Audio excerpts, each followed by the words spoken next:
magandang hapon. At pag-usapan po natin yung ginawang palusot ng House of Representatives sa kanilang sagot sa Supreme Court.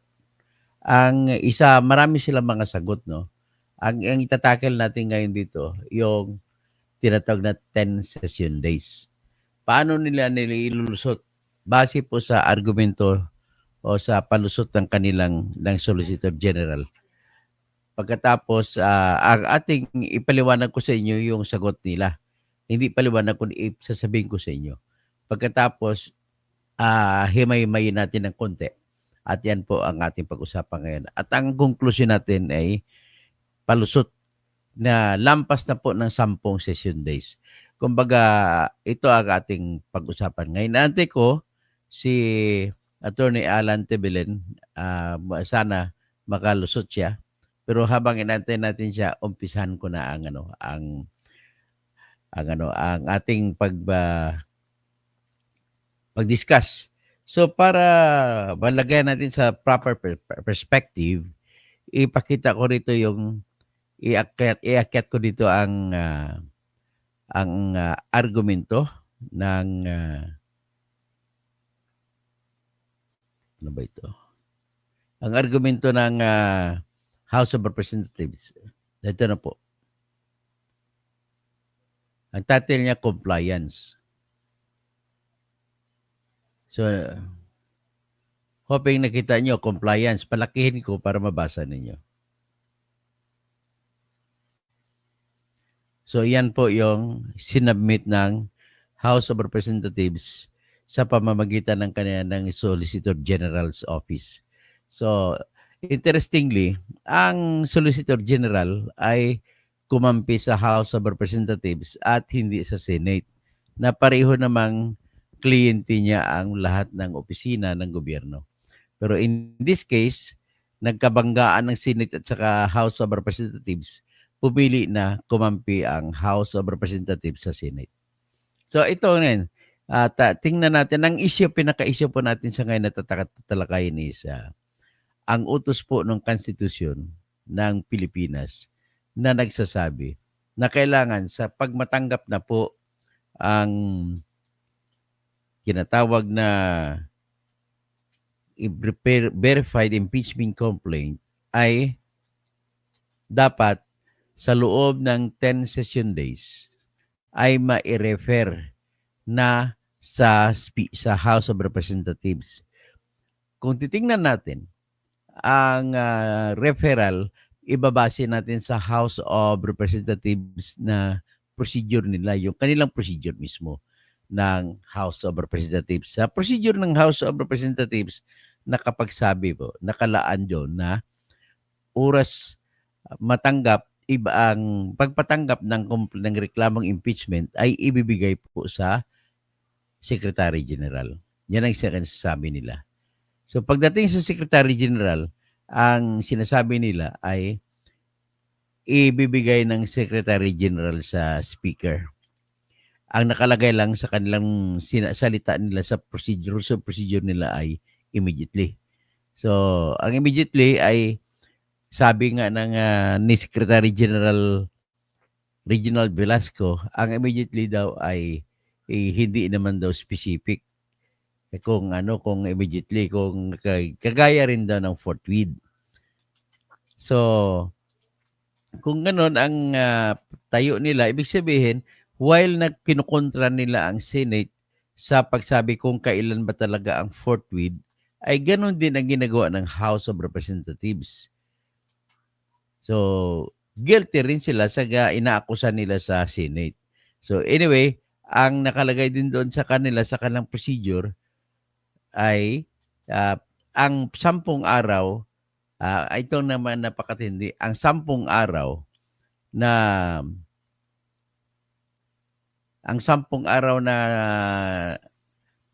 10 session days, ang ginawa ng House of Representatives ay mabibilang mula sa araw na natanggap ng Speaker ang reklamong impeachment.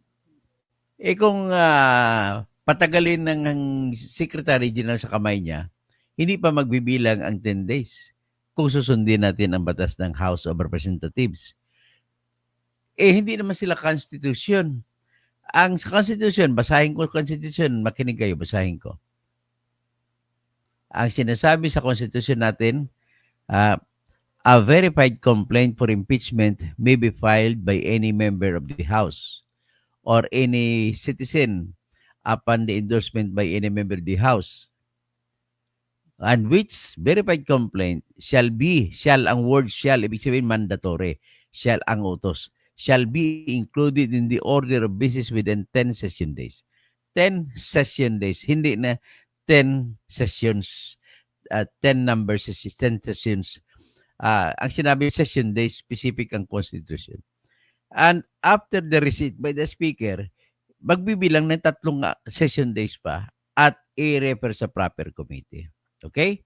So, iyan po yung nakalagay sa ating Constitution. Ito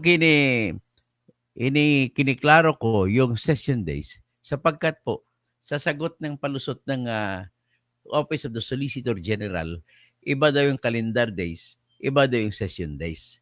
So, ito, babasahin natin ang sagot ng House of Representatives base po sa sagot ng Solicitor General. So, bago ako magsimula, ang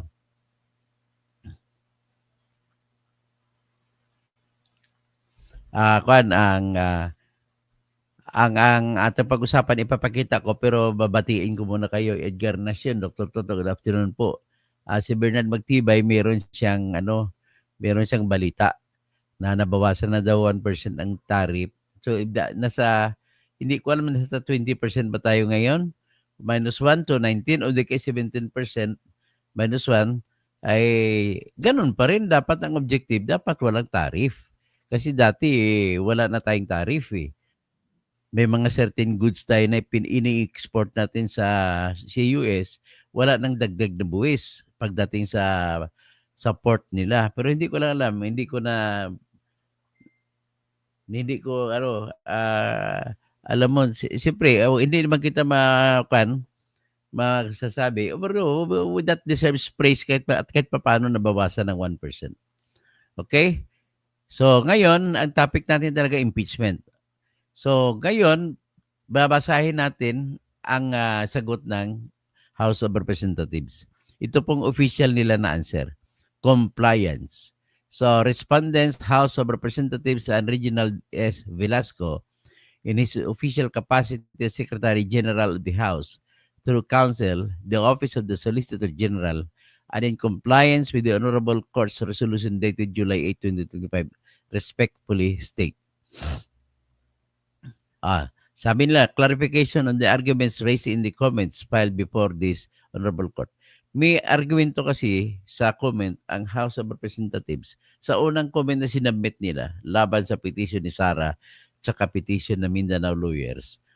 At sinabi nila doon sa paragraph 26 ng comment nila na sabi nila ng House of Representatives, in the exercise of its wisdom and pursuant to its constitutional authority, the House saw fit to introduce an intermediate step between the receipt of the complaint by the Secretary General and the running of the 10-day period. Only upon transmittal to the Speaker will 10 days found in the Constitution begin to run. So, yan ang nakalagay sa unang sagot ng House of Representatives na sinampa ng Solicitor General sa panahon ni Minardo Guevara na siya yung Solicitor General. So, ibig sabihin may pag-amin na. May pag-amin na dati pa ang House of Representatives na nagkamali sila sa Constitution. Ang inuutos po kasi sa Constitution ay 10 session days magsimula sa araw ng pagtanggap ng verified complaint. Sa araw mismo, nung tinanggap kagaya ng unang reklamo, sinampa ng December 2. Pangalawang reklamo, December 4, 2024 lahat yan. Pangatlong reklamo ay December 19. Ang kanilang unang sagot sa ilalim na sagot na ginawa ni Minardo Guevara na sinumiti sa Supreme Court, inamin nila na ang 10 session days na hindi magsimula bilang dun sa araw ng pagtanggap. Ngayon, Ito, papasukin natin si Antustes. Magandang hapon na Attorney Alan Leviren. Magandang hapon Ay, din, Dr. Katot. makita mo ba ito sa screen natin? Yan din po ang official na sagot. Yan ang official na sagot ng House of Representatives sa utos sa kanila ng Supreme Court na sumagot at may mga katanungan. Ang mga pertinent, maraming tanong yun, pero discussin natin isa-isa. Pero ang focus ng discussion natin is yung tungkol sa 10 session days na utos ng Constitution. So, basahin ko muna yung utos ng Constitution, basahin ko ulit, no? Ang kasabi sa Constitution natin, sa araw na, kung Tagalog pa, sa araw na matanggap ang verified complaint na pinirmahan ng membro ng congressman. Sabi natin, kahit babae, congressman na natawag natin. Basta pinirmahan ng congressman, o di kaya, pinirmahan ng mga ordinaryong mamamayan, pero inendorso ng congressman, ay kaagad, shall ang utos, shall be included. Isama sa order of pag-usapan of order of business ng House of Representatives. Mandatory. Mandatory na include sa order of business ng House of Representatives sa within 10 days. So, within 10 days, ang by plain reading of the wordings of the Constitution, the counting of the 10 days ay magsimula sa pagtanggap ng verified complaint, sa pag-file. Okay. At pagkatapos, pag matanggap na ng House through the Speaker, ay i-refer ka agad sa proper committee within 3 session days. Okay? So, ibig sabihin, sa ordinary interpretation, which is hindi naman magkalayo sa interpretasyon ng mga laymen o mga ordinaryong tao, sa araw na matanggap ang reklamong impeachment na beripikado, ay magbilang ng 10 session days. At sa loob ng sa loob ng 10 session days, pwedeng i-refer ka agad ng unang session day ng speaker at sa kanilang rules of procedure ng House of Representatives, ang tagatanggap nila ay yung Secretary General. So, ang Secretary General, pagkatanggap niya, pwede niyang i-refer ka agad sa House, pag sinabing House, sa Speaker. So, bago ko magpatuloy, nais ko lang i-point out na yung opisina ng Secretary General at saka Speaker, ding-ding lang ang pagitan. So, ibig sabihin, lalabas ka lang ng pintuan, kakatokin mo, oy, tarantadong speaker, ito yung may nagsampa, ito. So, ngayon, despite that, mga kalad, dapat sundin nila ang 10 session days. Okay.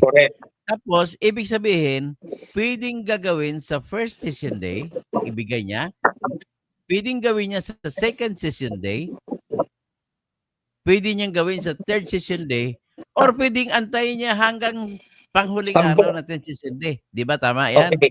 Tama. Okay. So, ngayon, kung December 2 yung unang reklamo na isampa, pwede niyang gawin kasi may session din sa araw na yun. Pwede niyang endorso sa araw na yun mismo. Tama? Tama. Okay. At ang panghuling araw, ay pwede niyang endorso sa huling araw. Which is, what date is that? Mamaya natin pag-usapan detalye. Basta ang premise mo na within 10 sessions. Okay. Ang December 2 yan, no? December 2, yan ang yung report ng Supreme Court ng House of Representatives sa pamamagitan ng Solicitor General. Ang unang araw ay yung araw mismo ng pagsampa ng reklamo. Correct. Tapos ang kasunod na reklamo sinampa ay December 4. Yung una nagsampa ng reklamo, sila grupo nila na Lilia de Lima Akbayan, saka Rizal Tiberos. Pagkatapos ang December 4, 2024, ang nagsampa niyan ay grupo nila ni Makabayan. Sila ni Congresswoman Franz Castro. Nasa totoo lang, hindi naman kamag-anak ni Claire Castro. Pagkatapos, si Congressman Juan Si si Neri. Daniel Manuel.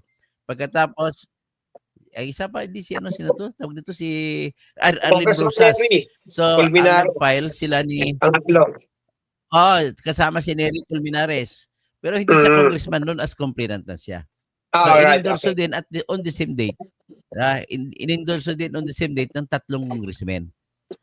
So, Mm. kung magbibilang kang first day nila, yun yung araw ng pagsampa nila. Yung pangatlong reklamo ay naisampa noong December 19, 2024. So, nevertheless, kung magbibilang tayo sa ordinary days or calendar days na tinatawag natin, ay December 2, isang araw. December 3, another day. December 4, the third day. December 5, the fourth day. Yan ang ganong ordinary days. Pero sa kanila, ang ordinary sense dictates na may araw na walang session, may araw na may session. So, I took it upon myself, siguro mas maganda para may makita ng ating Taga-baybay. nanonood sa atin, Mm. ipapakita ko yung actual Mga session days petsa. na nangyari. Mm. Kasi bilang hearing nila na dinownload ko sa kanilang sa kanilang website mismo. So sa website ng House of Representatives, makikita mo diyan ang mga araw ng session. So iyan ang aking nilista at ito po yung resulta. Ipakita ko muna yan. Tatanggalin ko muna sa screen yung sagot ng House of Representatives. Dali lang. Ano ba ito? Dali lang. Pakiantay lang sandali.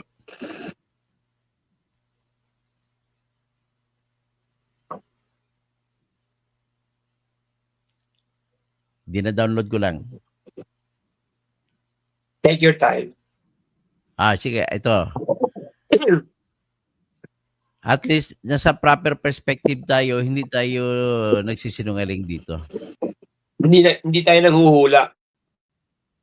Hindi nag-imbento. Tawag ay fake news eh. Imbento. So, ito.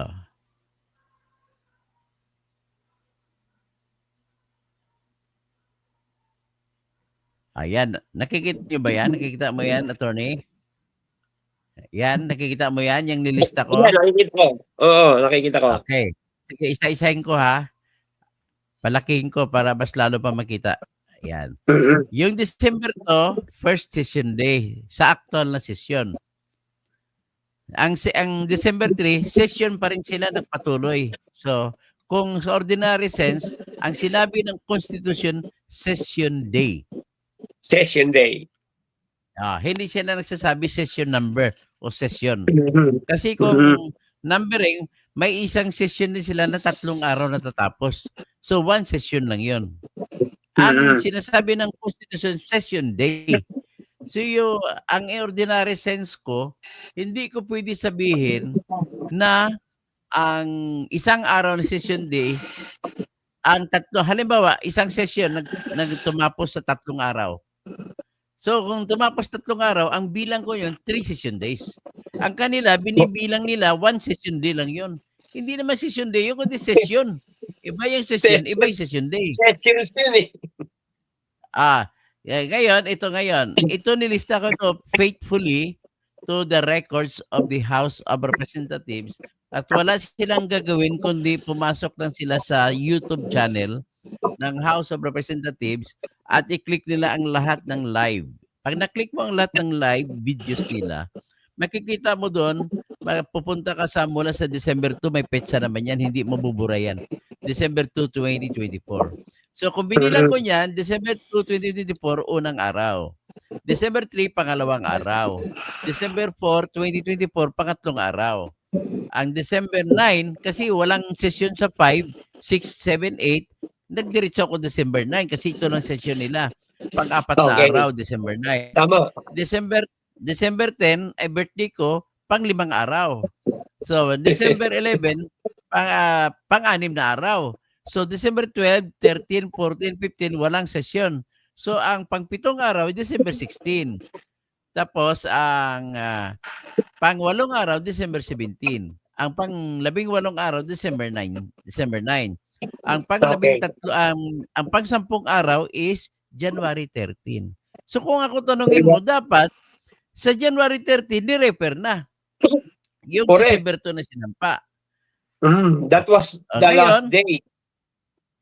Ngayon, ang ginawa nila, January 5, February 5, 2025 nila ni-refer. So, kung ako tanungin mo, nilabag na nila konstitusyon. Ano sa tingin mo? Nilabag ba konstitusyon o hindi? O nilabag, syempre. Oo. Lumabas na yung oras nila eh. Nang hindi Ah. nila ni-refer. At saka isa pa, specific ang konstitusyon, hindi siya abstract, detalyado talaga. Session day yung sinabi. Okay. Oo. Sa January 14, walang sesyon. January 15, may session, 11th day. January 16, 17, 18, 19, walang sesyon. Tapos January 20, may sesyon, pero pang 12 araw yan. Pero kung titingnan mo yung December 4, 2024 na sinampa, ito na yung pang-10 araw ng pangalawang impeachment complaint. Correct. Okay. Tapos, ang December 21 may session, 13th day. December 14 may session, 14th day. Tapos, 23, 24, 25, 26, walang session. So, January 27, 2025, 15th session day. Ang January 16, January 28, 16th session day. January, February 17th session day. Tapos yung February 4 ay 18th session day. Ang February 5, 19th session day. Kung pag-usapan mong ang December 4 at December 2 na reklamo ay 19th session day na inendorso. So labag na siya. Kung pag-usapan mo naman ang December 4 na reklamo, lumabag din. Kung pag-usapan yung pangalawang reklamo. Pag-usapan naman natin ang December 19 na reklamo na sinampa nila ng kababayan mo na si Kwan, yung pangatlo. si Gabriel Bordado, taga-Naga na congressman, ay ang 10th day niya is February 5. So ang 10 session days lamang ay yung pangapat na reklamo, pangatlong reklamo. Sa February 5 naman, first day pa lang, binanat na nila kagad. Inamin naman nila sa kanilang sagot dito na February 5 nila inendorso lahat. Sa February 5 tinanggap yung pang-apat na reklamo. So ito ngayon, balik ang ilulod ko ngayon yung ibalik ko ngayon ang complaint ng tawag dito, ang sagot nila sa Supreme Court. Itong sagot ng Supreme Court. Through the OSG yan. OSG na gumawa nito. OSG. Okay. So kung mabasa mo ang sagot ng OSG, humihingi ng patawad ang OSG sa ginawa ng dating OSG. Kasi sa unang ginawa na dating OSG, nakagawa sa kanilang paragraph 26 ng kanilang comment, sinabi nila, dinidiin nila na sa katalinuhan ng House of Representatives at alinsunod sa kanilang kapangyarihan sa ilalim ng konstitusyon ay ginawa ng House of Representatives sa pagbibilang ng 10 session days ay magsimula sa araw na natanggap ng speaker. So binago ito ng ginawa kinlaro ng OSG. Kaya hindi yan kami kahit ganoon man sinabi, humingi sila ng tawad na inaamin nila mali sila. At dapat ang pagbilang ng 10 session days ay magsimula sa araw ng pagtanggap ng Senate Secretary General nila. Kaya sabi nila, for clarity and to obviate any confusion, Respondent House respectfully clarifies that it has always treated any such, tinawag nila na immediate step yun, immediate step to be subject to and compliant with the provisions of the 1987 Constitution. Pero ang sinabi lang nila, nevertheless, Kung sa Tagalog pa, kahit pa sabihin na 10 session days ang susundin ayon sa Constitution, ay yung sinumitido noong February 5 ay nasa loob pa rin doon ng 10 session days. Yun ang kanilang sagot. Yan pa rin ang argumento. Yan ang kanilang argumento nila. Tapos titingnan natin kung tama ba o hindi. Ang sagot natin kung tama o hindi, magbabase sa facts. Hindi tayo mag-argumento sa batas. Okay? Tama. So, batiin ko lang muna yung taga-kuhan ko at mga bisita ko rito sa aking website. So, yung kaklase ko sa Mindanao State University, sa engineering, si Engineer Junar Plaga, nandiyon sa El Salvador City, sa Misamis Oriental. Shout out niya. Sabi niya, salitang Ilonggo, good day, Brad Bear. Shout out diri sa akon, mga upod ko sa office ang housing office sa El Salvador City. Nagapamati sila tanan sa imo, labi na kay Dan Coles, kag Nico Boy. Ate, ay magsalita muna ko si Buano, ha? Pasensya na. Pasabot ako. Mga kauban diha ni Brad Junar Plaga sa City Hall sa El Salvador, diha sa Misamis Oriental, gitamyo na ako kabutanan diha sa labi na kang Dan Cals, Dan Cals og si Nico Boy. Panamyaw man ako sa akon utod, si Dennis Kausing utod, ibig sabihin brother ko. Tapos si Cristina Pilarda, kailangan managot si Sarah. O yun, inirespetuhin ko yung opinion ninyo kung managot, kung may papanagutan. Pero unfair naman, kung ipapanagutin mo, wala pa nga kayong ebidensya. Pero Cristina Pilarda, ang amin dito, lahat ng klaseng pagpaparusa ay dadaan susunod sa batas. Okay? Ang problema natin dito po, hindi sinunod ang batas. Bagkus inabuso ng mga congressman ninyo. Okay, Goody the Cromber. Good morning po, attorney. Napanood po kita tungkol kay Lisa Marcos. Galing po ninyo magpaliwanag, kaya subscribe po agad ako. Salamat naman po. Mag-subscribe na lang kayo lahat. Kasi sa akin po, ang fax ko na ginagamit ay totoo po. Hindi po ako gumagamit ng mga inventong fax. At pag base sa fax, gagamitan ko ng batas, i-apply ko yung batas. So, Bernard Magtibay, maraming salamat po. Halos pareho pa kayo pag-unawa ni Attorney Neil Abayan. Magaling din si Attorney Neil Abayan. Si Gilly Ramirez, good afternoon. Bernard Magtibay, off topic, sabi, purihin lang natin si BBM dahil imbes na 17% ang tariff o buwis sa lahat ng ating export papunta sa US ay binawasan ng isa, naging 16 na lang siguro. That is subject to verification pa. Siyempre, kahit na maliit na ng achievement na yan, okay na yan. Purihin din natin si BBM. Pero sa ibang bagay, sa baha, flood control, hindi ko siya mapupuri. Ang baha-baha ngayon sa Metro Manila. So Edgar Nacion, Dr. Tulo, good afternoon po. Emmanuel Tasara, here in San Mateo, marami kaming nalalaman na mga batas sa inyo, Doktor. Okay, salamat po. At ito, kasama ko si Attorney Tebelin. Ito, bihasa ito na tawag namin trial lawyer. Kasi dalawang klaseng lawyer abogado na nakipaggera sa korte at abogado de la mesa. Ngayon, ang mga abogado de la mesa, wala po silang karanasan kung paano mga diskarte at mga dayaan sa loob ng korte. Pero dito, yung mga abogado di tirador, yung mga trial kay Attorney Alan Tebelin, alam niya mga galaw-galawan sa loob ng korte. So, kung diskarte kami, iba yon. At naka-particular kami sa mga procedure na susundin bago kami magsampa. Hindi ka guys, kita mo, ang daming mga abogado sa House of Representatives, puro abogado din na mesa yan. Pero mali-mali pang hindi na sinunod ang batas. Maya pagkat panapod sa mga kabalin ko, na magamalim sa mga kapsat ko. Tapos ito na tayo, papunta tayo. Magandang hapon, maayong hapon di ay sa mga Cebuano speaking people. Maupay nga kulop sa mga waray-waray sa Samar, sa Samar region. Tapos sa mga mga taga Surigao, ibang salita din sa Surigao eh.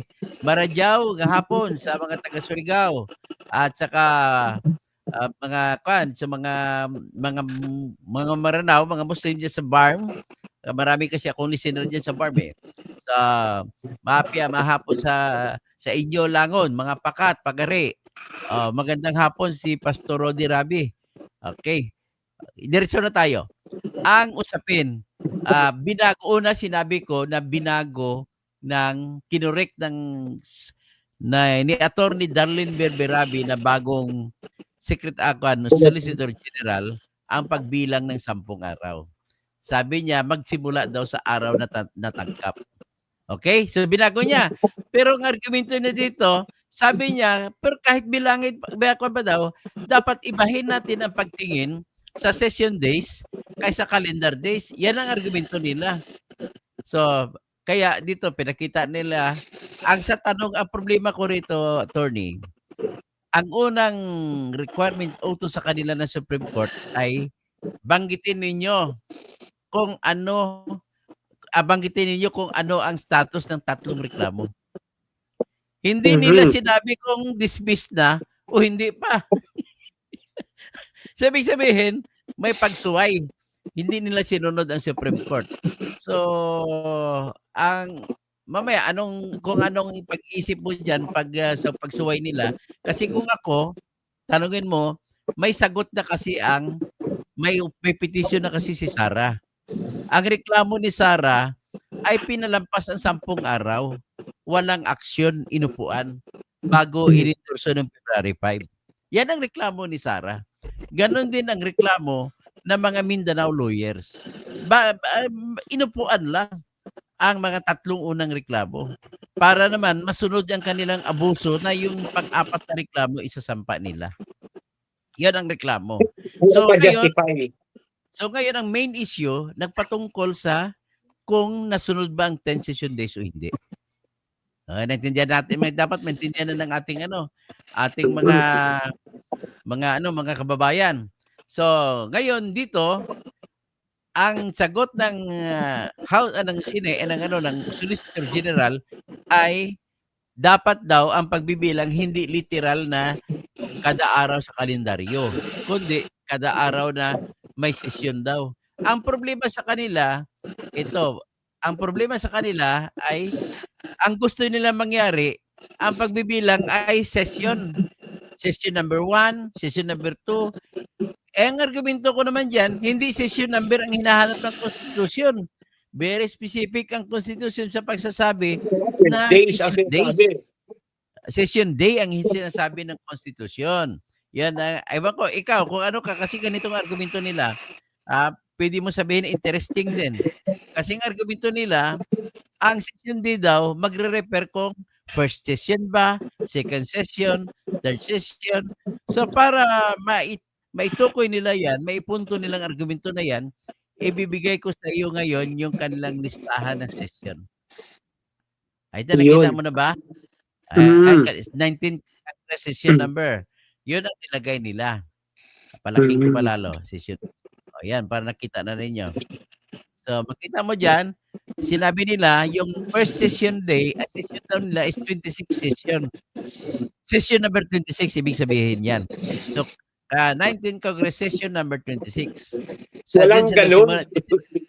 Yan ang December 2. Yan ang araw ng pagtanggap ng unang reklamo. Ang titingnan na lang total, hindi naman material yung third complaint, second complaint, third complaint.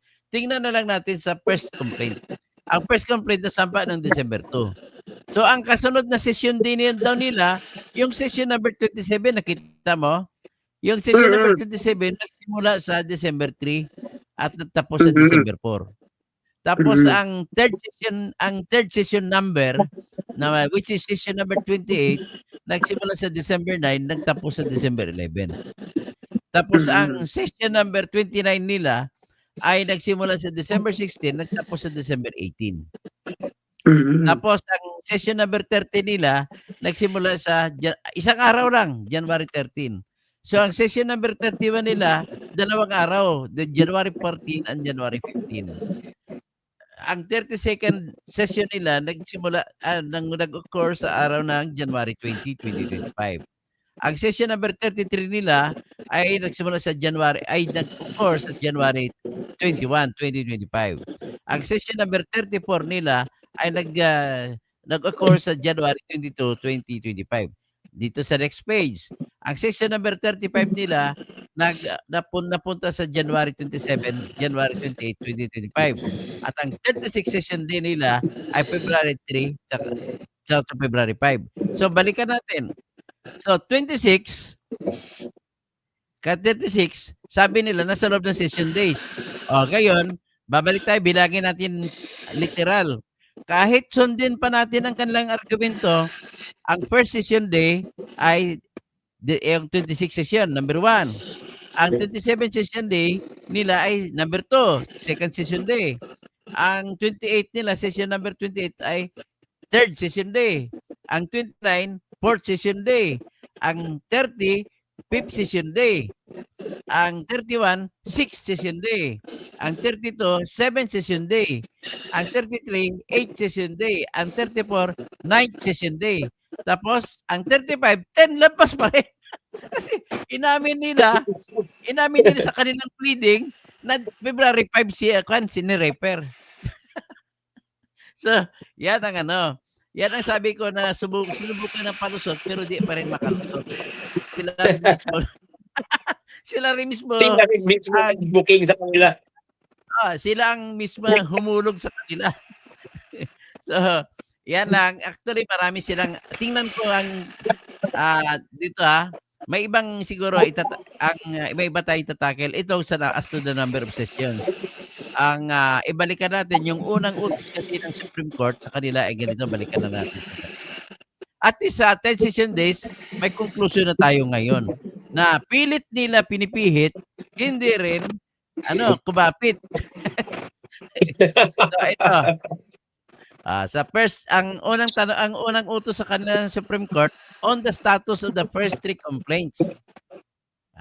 Kasi ginawa ito, alam mo sa ating mga trial lawyers, pag nagano ng Supreme Court, ibig sabihin nakakitaan na ng Supreme Court na ebidensya na mayroong on the first impression may basihan ang reklamo ni Sara Duterte. At may basihan din ang reklamo ng mga abogado ng Mindanao. Okay? Correct. So sabi nila sa on the status of the first 3 complaints, kasi iyan ang utos sa kanila ng ng Supreme Court eh. Ipaliwanag nyo anong status ng 3 reklamo na nauna. Itong sagot nila. The House directed this to be transmitted to the archives. Yan, sinabi nito, transmitted to the archives after of the House on February 5 after they were mooted by the fourth impeachment complaint which had already been acted upon. So hindi nila sinasabi kung dismissed o hindi.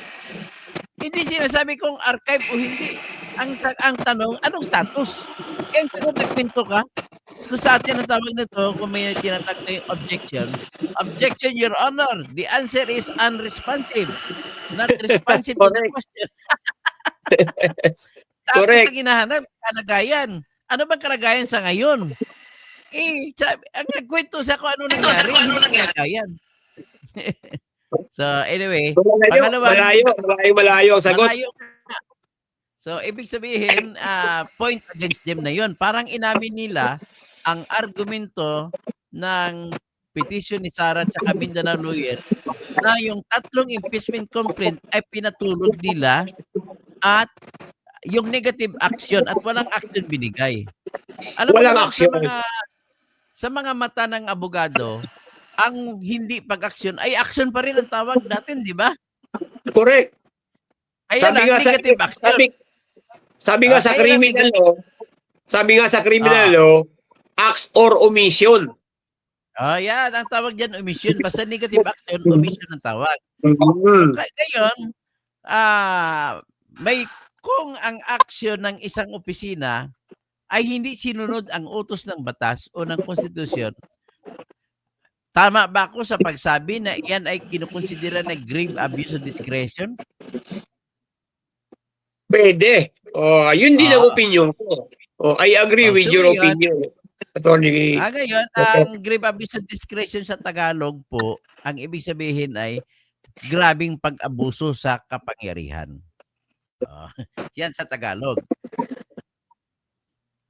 Okay. So ngayon, kung may grabing abuso sa Tagalog sa gawa ng kanilang pagganap ng kanilang kapangyarihan, ano ang magiging logical consequence? Tama ba ako Repercussion. sa pagsabi na ang lahat ng bagay na ginawa may kinalaman, may connection sa grave abuse of discretion ay null and void. Anong opinion mo, Panyero? Oo, naninvoid siyempre. At saka kung null and void, hindi na pwede makonsidera na nag-i-exist. Tama. Correct. Oh, as if At it kung doesn't hindi exist. ibig sabihin, hindi na rin nag-i-exist ang pang-apat na complaint for impeachment. Tama. Tama. So ngayon, kung hindi nag-exist, wala tayong dapat impeachment trial. Tama. Tama. Yan. Kasi sabi doon, pag may grave abuse of discretion, should be amounting to lack or excess of jurisdiction. Tama. So ngayon, diyan pala makita natin, ibasura na talaga. Ako lang, opinion ko. Ibasura na ng Supreme Court ang impeachment complaint. Kasi null and void eh. Correct. Oo. Anyway, maraming decision ng Supreme Court yan pagka may grave abuse of discretion. Reviewable by the Supreme Court yan. Lalong-lalo na pag mga issues tungkol sa constitutionality ng batas o ng whatever acts or investigation conducted by any agency of the government. Even though it is a separate institution or separate branch of government. So anyway, in relation to what you said, may relasyon, may kinalaman sa sinabi mo, ang nagrereklamo ang House of Representatives, lalo na si Congresswoman Dilema, si Attorney Shell Jokto, si Jinky Luistro, si Romeo Acop, Abante, Attorney Abante. Hindi naman siya abogado si Abante si pastor na Bulaan yan eh. Hindi, yung anak niya.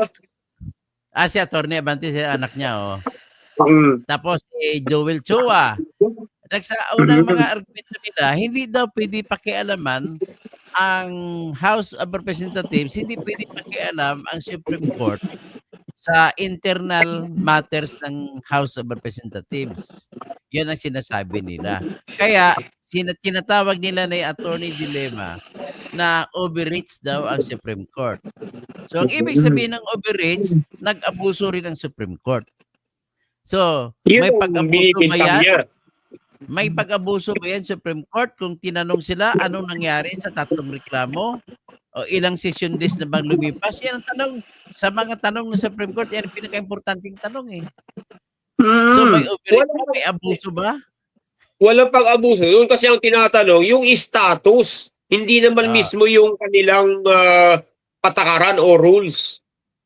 So ngayon, kung pumasok ang Supreme Court sa detalye na dapat ang House ang gumawa, ibig pong sabihin yan ay nakita na ng Supreme Court ang mga nangyari. Hindi po maghihimasok ang Supreme Court sa mga bagay na hindi nito alam. So, kailangan ng Supreme Court may interpret kung ano ba talaga ang batas. So, kung nakita ng Supreme Court na walang aksyon ang tatlong reklamo, mag-interpret kayo Supreme Court kung may grave abuse of discretion on the part of the House ba o wala. Ganon ang interpretasyon na hinahanap ng Supreme Court. Kaya sabi rin ni Justice Adolfo Ascuna, sabi niya hindi nag-overreach ang Supreme Court sapagkat po dalawang bagay ang pwedeng gawin ng kahit anong korte. Ang korte ay makinig lamang, isang bagay na ginagawa, makinig, tapos mag-aaway ang dalawang partido. At sa pag-aaway ng dalawang partido, himay-himayin ng korte kung ano ba talaga nangyari base sa argumento pagpresenta ng mga testigo ng mga partidos. Tapos sabi ni Adolfo Ascuda, yung pangalawang bagay na ginagawa ng Supreme Court ay pwedeng magpa-participate ang judge sa pag-discover kung ano nangyari. Tatanungin yung mga partidos. Ang yan ang tinatawag na inquisitorial procedure na pwedeng gawin ng Correct. Supreme Court. Dito, ang Supreme Court, they endeavored to ask from them. Hindi naman ang Supreme Court nag-imbento ng facts eh. Tinatanong lang sila, ano ba ang nangyari dito sa tatlong impeachment complaint. So, ibig sabihin, kaya nagtatanong anong status. Tapos ano nangyari din? Kumbaga sa regular court, nagtatanong ang korte ng clarificatory questions. Yes. And the court has the right to ask a question kasi kailangan ng korte tipunin kung ano ba talaga ang facts para makapag-apply sila ng batas. Correct. Diba? Dapat ganoon. So ngayon, para makatulong sa kanilang pagresolba yung issue. So ngayon, kung bakit nagtanong ang Supreme Court sa literal how many days lapsed from the time of the filing of the 3 complaints up to the time of the endorsement. Yan ang tanong ng Supreme Court na isa eh. Ang sagot nila, nagsabi nila, yung session days daw na tinutukoy na sinusulat sa Constitution ay nagtutukoy daw yun sa session number 1, number 2, number 3. Wala namang ganun eh. Kahit ang meron session days. Ngayon, kahit tagapin natin yung kanilang argumento, lumampas pa rin. Yun na nga rin, tama. Sabi, sinubok gumaya, pero di nagagaya. Sinugat mga pipilipit, hindi pa rin kumapit ang kanilang argumento. So, ngayon, i-mention in passing natin yung iba. Yung hinahanap ng Supreme Court dito sa kanila on the exact dates. Anong eksaktong petsa ang complaint na pinirmahan ng mga nagreklamo? Okay. Ang tinatanong petsa ng complaint. Alam mo sagot nila? Ang petsa kung kailan inendorso. Ang layo na sagot. Ayun na naman. Tapos ito naman, pangatlong tanong ng Supreme Court sa kanila. On whether the Secretary General possesses discretion or authority on when to transmit to the Speaker any impeachment complaint. Ito, ang tanong na to, alam mo sagot nila? Ito sagot nila. The House has never imposed a requirement for the Secretary General to transmit an impeachment complaint on the same day that it is filed, whether in the 19th Congress or in the preceding Congress. The Secretary General is guided only by legislative rules and constitutional requirement. Masyadong mahaba yung sagot nila, attorney. Very vague yung sagot nila. Very vague. Samantalang yung Constitution is specific na ang Secretary General ay binibigyan ng authority na i-transmit o i-endorso. Actually, nakalagay sa Constitution natin sa Section 3, Paragraph 2, Article 11, wala namang sinabi kung sino mag-transmit. I mean, i-endorse doon sa pagka-denial ng private individual doon sa Committee on Justice. Actually, ang sinabi lang silent ang Constitution kung sino tatanggap at kung sino mag-endorso. Pero sinabi lang ng Constitution, House. So kung House, magbabase tayo ngayon sa Rules of Procedure ng House. Ngayon, pag tinignan mo Rules of Procedure ng House, sinasabi ng tagatanggap nila Secretary General. Tama. At sinabi rin nila na immediately, word na immediately, ay i-transmit kagad sa speaker. So ngayon, nung tinanong ng media si Secretary General Reginald Velasco, so kailan ang bakit February 5 mo na lang inendorso? Namin mo February 5, 2025. Natanggap mo December 2. Sabi niya, kagaya rin niya ng forthwith. Walang eksaktong araw ang immediately. Nag-akusa sila, inaakusa nila ang Senate na hindi sumusunod sa salitang forthwith na kagad-agad. Pero siya rin, gumawa rin siya ng argumento na kung bakit delayed. Sabi niya kagaya rin ng sa Fort Wayne. Hindi naman kagad. Pabor din sa Senado. So, ngayon, ibig sabihin lang nito, ang conclusion ko rito, pwedeng masagot itong tanong ito ng Supreme Court. Simple lang sagot nila. No, we did not give discretion to the Secretary General. Ganun lang kasimple dapat ang sagot. Oo. Ang haba ng sagot nila. Anyway, pang-apat na tanong ng Supreme Court. On the basis of the authority of the Secretary General, kung may kapangyarihan ng Secretary General, pwede ba niyang tanggihan na i-transmit ang reklamo? Yan ang tanong. Dapat ang sagot at sagot nila dapat no. The Secretary General has no power or discretion. Ang haba ng sagot nila, sabi nila, the Secretary General has no discretion to altogether refuse the transmittal to the Speaker of the House. In this case, all the impeachment complaints were transmitted to the Speaker. Eh kung nagtika ng bar exam nito, graduate kita, bawasan ko pag-grade, hindi 100 bigay ko eh. Kasi Dr. Toto, may tanong ako. Paano kung hindi in-endorse o i-transmit? Yun. Ano magiging consequence? Yun. Yan ang papasok ngayon ng abuso nila. So, ngayon, pero anyway, ang tanong lang naman, kung may kapangyarihan ba sila na hindi transmit? Ang Secretary General. Dapat ang sagot dito, no. The Secretary General has no power to do so. Ganun lang kasimple sagot. Ngayon, nasa pang-5 na sa kanilang Supreme Court, on the number of session days that lapsed from the time the complaints were reported properly endorsed by a member of the House as to its transmittal to the Speaker and its inclusion in the order of business. So, nagtatanong sa Supreme Court, anong number of session days ang nangyari? Ang sagot nila, the 3 impeachment complaints were all transmitted to the Speaker of the House and included in the order of business on February 5 or on session day number 36.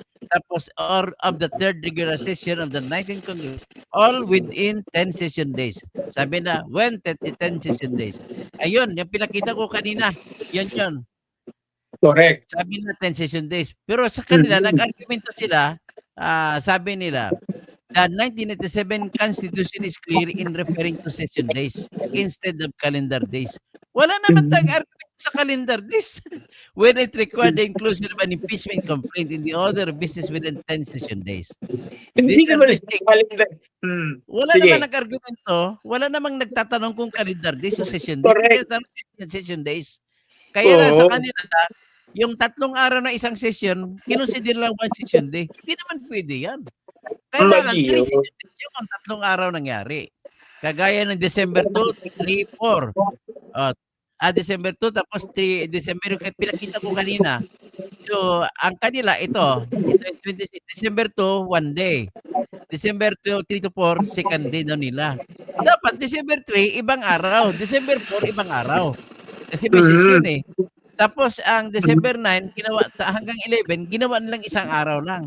Dapat isang araw December 9, isang araw December 10, isang araw din ang December 11.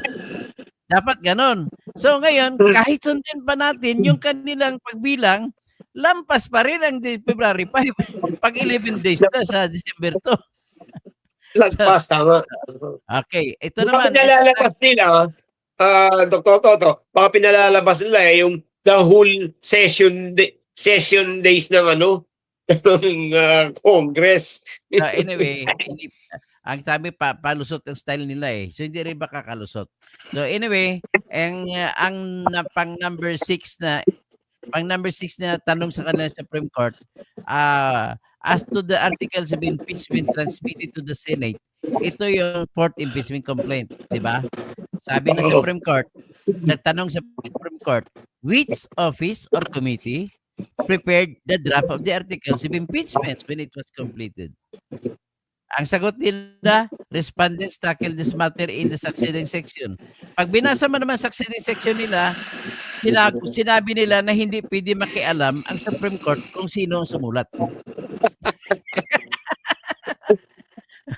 Tapos letter number 7, as to the articles of impeachment transmitted to the Senate when it was circulated to the members of the House of Representatives and whether it was circulated to all members of the House.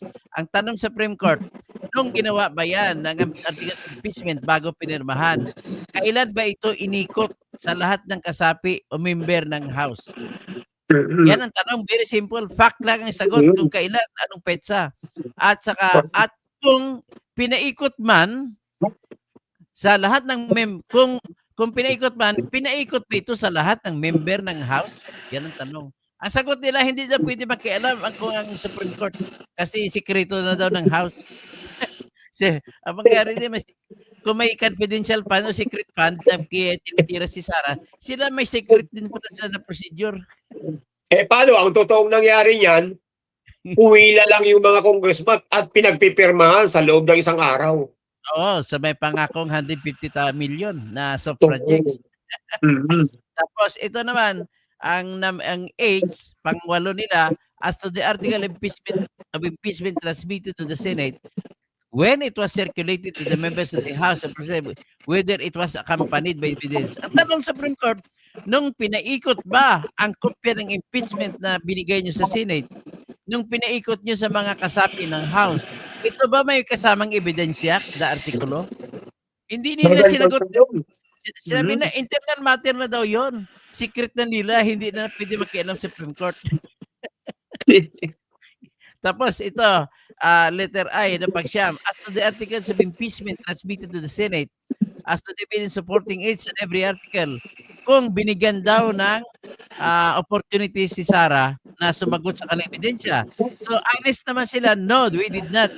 Because Sara still has the right to present herself during the trial. Gusto sa trial na sumagot sa Sara, yan ang gusto na mangyari. Tapos ito sa letter J, as to the articles of impeachment transmitted to the Senate, whether each of the members of the House had time to peruse the charges, the evidence before affixing their consent or signature. So, sasagutin lang nila ng yes or no. Anong sagot nila?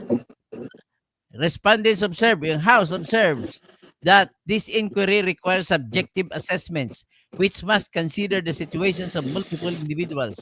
It is not a factual matter any one person can attest to. Ang ibig lamang sabihin nito, tanungin mo kada member, uy, nabasa mo ba? Sasagot ng member, opo, nabasa ko. Pati yung ebidensya, nabasa mo ba? Opo. Tapos iba, hindi po. So, bibilang sila. Dapat ang sagot nila sa Supreme Court, of the 215 congressmen who signed, 150 said that they did not read it before signing. Ganun na dapat sana sagot nila. O kaya, lahat po nakabasa na. Oo. Kung yun ang katotohanan. Pero declaration yun. Ang problema, tinatanong sa kanila ng Supreme Court, mag-declare sila under oath kung ano ang talagang nangyari. Kasi hindi naman trier of facts ang Supreme Court, kaya na umaasa na lang sila sa declaration nila under oath. Hindi pa nila ginawa. So, ang sagot, ang pinakahuling tanong sa kanila ng Supreme Court, as to the articles of impeachment transmitted to the Senate, when it was included in the business of the House of Representatives, sinagot naman nila, honest naman siya, sinabi nila February 5. Okay? So, kung February 5, magbabalik tayo sa topic natin, kung pumasok ba sa loob ng 10 session days, klaro, lampas, kahit sundin pa natin ang kanilang definition ng session days, hindi pa rin pumasok. Okay, mag-last day tayo. Kung mag-parting shot ka na, sabihin mo sa mga subscribers ko dito kung anong masabi mo. Ito po si Attorney Jose Alan Mendez Tebelen. Taga Catanduanes ito. Pero sa Petro Manila nagpa-practice bilang abogado. Veteranong abogado na rin ito. So pakisabi sa mga kwento, bumati ka sa aking mga listeners. Okay. Magandang hapon po sa lahat ng taga-subaybay ni Dr. Katoto. Pagpatuloy niyo po ang pakikinig at pagsubaybay sa kanyang programa. Maganda po yung natututo tayo sa bawat sides ng bawat kwento. Pero dahil ito namang si Dr. Toto ay ang kanyang dinidiscuss lamang ay yung mga nasa batas. Wala siyang kinikilingan kundi ang katotohanan at kung ano ang sinasabi ng batas. Kaya patuloy po tayong makinig sa kanya o manood ng kanyang programa kasi doon lang tayo matututo. Huwag po nating pairalin yung ating emosyon dapat po, kung tayo gusto natin ng pagbabago, dapat sundin natin kung ano yung nararapat ayon sa batas. Ngayon, Tama. itong mga dinidiscuss po natin dito, lalong-lalo ni Dr. Katoto, ay yung tungkol po dito sa impeachment, kung ito po ba ay nararapat o hindi, kung ito po ba ay may paglabag sa konstitusyon o wala.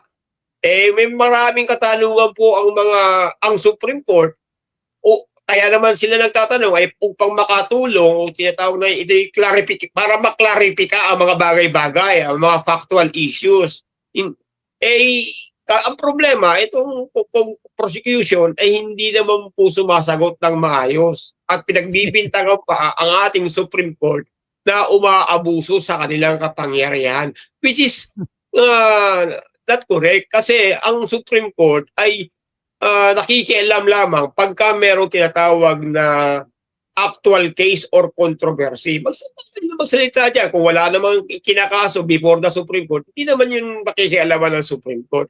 Kaya naman nakikialam ang Supreme Court ngayon dahil kini-question ni BP Sara ng abogado niya at mga abogado sa Mindanao kung ang pagkakapile niya itong impeachment na to, yung 4 na impeachment na to, ay may paglabag ba sa konstitusyon kung magpapatuloy o hindi. Dahil kung may paglabag, ito po ay hindi dapat nang ipagpatuloy dahil unang-una, patunayan po muna natin kung may wrong jurisdiction ang korte bago ito magpatuloy sa kanilang proceedings.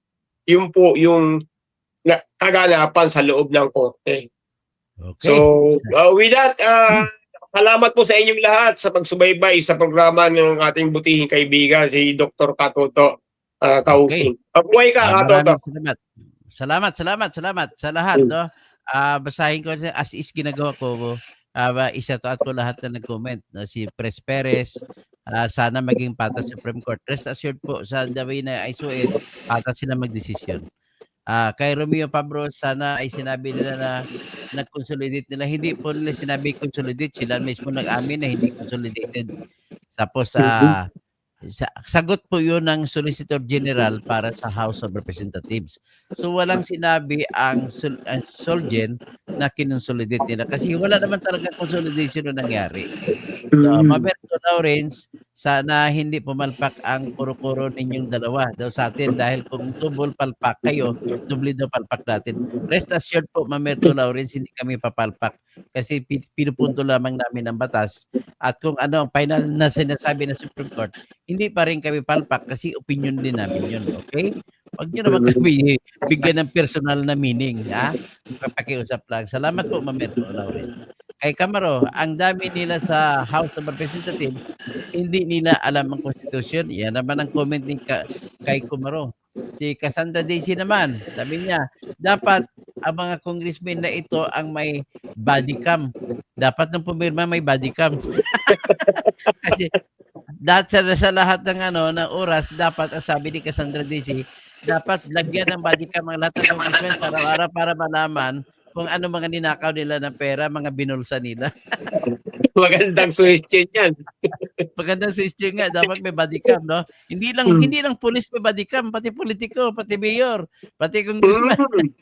Tama. Tapos si Vicente Junior Barnido, maulang Merkules, attorney, todo, tirador.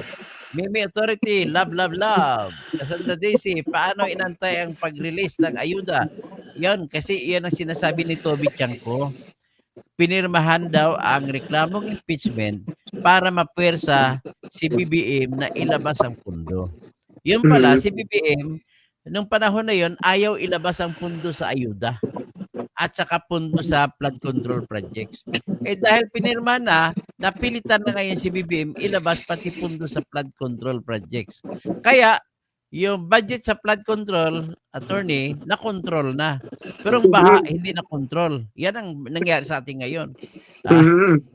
At sinasabi ni dating Congressman Toby na ayaw nga ng presidente ng ganon. Sabi, sino ba ang nangako ng ganyan? Kaya, yun.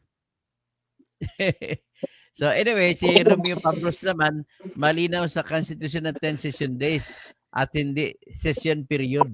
Tama. Tamang argumento ni Mr. Ruby Pablas. Oh. Ang ginawa lang session period eh. Hindi session days. Kasi more than Tama. one, tama siya no? Di ba? Kung more than one day, period ang tawag. In a period, 3 days. Pero kung day lang, day lang. Malinaw sabi ni Ruby Pablas. That would be the right word. The right word. The exact word. Tama. Hindi Exact session word. period. Pastor Rodi Rabi, let us stop the impeachment of BP Sara. It's only expenses for the people's money. Kung nga naman, hindi makain, mas maganda ipagpatuloy na ng 20 pesos per kilo. Ni BBM kaysa yung impeachment ipagpatuloy. Alam mo ba kung bakit? Kada senador doon sa impeachment ni Corona, ang kada senador binayaran ng allowance na 2 million. Biro mo gastos. May sweldo na sila, may allowance pa. Hindi ginagawa naman ng trabaho at the time na may sweldo sila as senator. Anyway, si Jeric Relatos, 30% taripan natin na binawasan ng siyam sa magiging 19. Sige, di ba? Hindi wala tayo magagawa. Amerika yan, sa kanila yan eh. Tama. Off topic pinasok. So anyway, sino pang iba? Si Cristita Pilarda, dapat may transparency at accountability. Ang gusto ni Clarit Cristita Pilarda ay dapat magkaroon doon ng trial. Problema naman po, kung hindi naman nasunod sa batas, hindi rin po magpapatuloy. Pero nevertheless, kahapon ay binira ko si Rapi Tulfo na gano'n, sabi niya dapat mag-trial. Bakit? Ang pakay kasi niya magtatakbo siyang presidente sa 2028 eh. At number 2 siya sa survey siya ngayon. So hindi siya mananalo kung andyan si Sara, kaya dapat tanggalin si Sara. Yan ang gusto ang stand ni Rapi Tulfo. Correct. Tapos ito ang iba, mga nabasa ko ng iba. So hanggang dyan, maraming salamat po sa lahat sa pag-participate. Sa ulit, vlog po tayo ulit. Tatawagan kita ulit, Attorney Alan. Salamat, Dr. Katoto. Salamat sa kailangan dyan, sa taga-Pasay ka, kailangan ang Pasay bigyan ng buhay, hindi patay. Salamat. Naman, may gagawing maayos ng namumuno ngayon. Pag hindi pa rin, bahala na sila.